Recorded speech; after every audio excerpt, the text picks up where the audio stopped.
Recently, I got interviewed from the CEO Global Network, and they were asking what's the differences between success and unsuccess with some of the use cases that we've rolled out, and pinpointed it back to the CEO sponsor of every project we've done.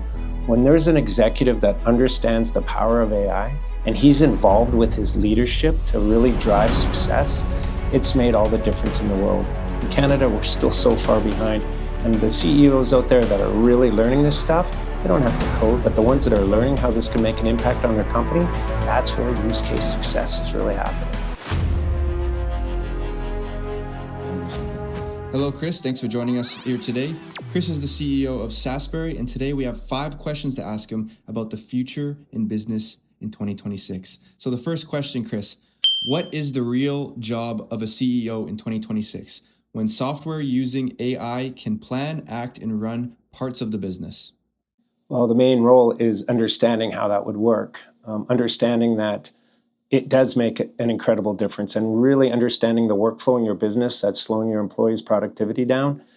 Understanding where that is really helps your own leadership team and partnerships with us to help drive innovation to get an ROI within 6 months.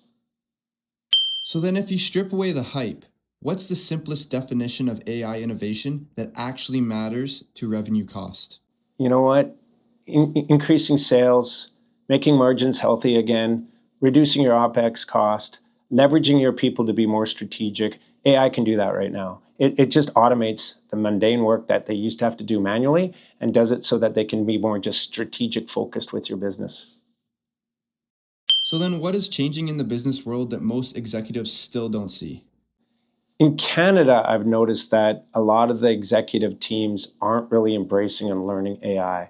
We work with a number of partners that are just in the education side with AI, and the ones that are really seeing huge improvements on increasing that revenue or decreasing that operational cost are the ones that are understanding that AI can really make a difference. Right now, even the word AI is used too much. So it's really like understanding your workflow, understanding your process. What is the work that takes us a long time to do? And then come to people like myself and other people within your community to say, how can we leverage new technology to achieve that faster and quicker and better than we could before? So in practical terms, what does it mean to replace manual process with automation running inside your workflow? I think in practical terms, don't think of it as humans have to doing the work.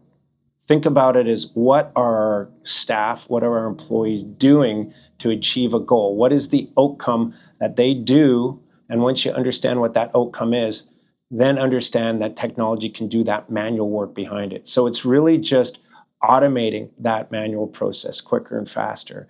Your customer service desk should be able to get answers quickly or immediately right now, whereas before it might have taken a couple hours and multiple questions throughout their internal team to get the answers. Think about it as simple as what is the manual process workflow of our employees? And now I can understand that new tech tools, AI, can do that for my team. But then with that, where do you draw the line between AI should decide versus AI should just recommend? Well, if you're just embarking on this, don't look at it as that AI should decide. Look at it as like my human's going to be in the loop consistently. My human's going to get this data, this information quickly, fast, so then they can make that decision.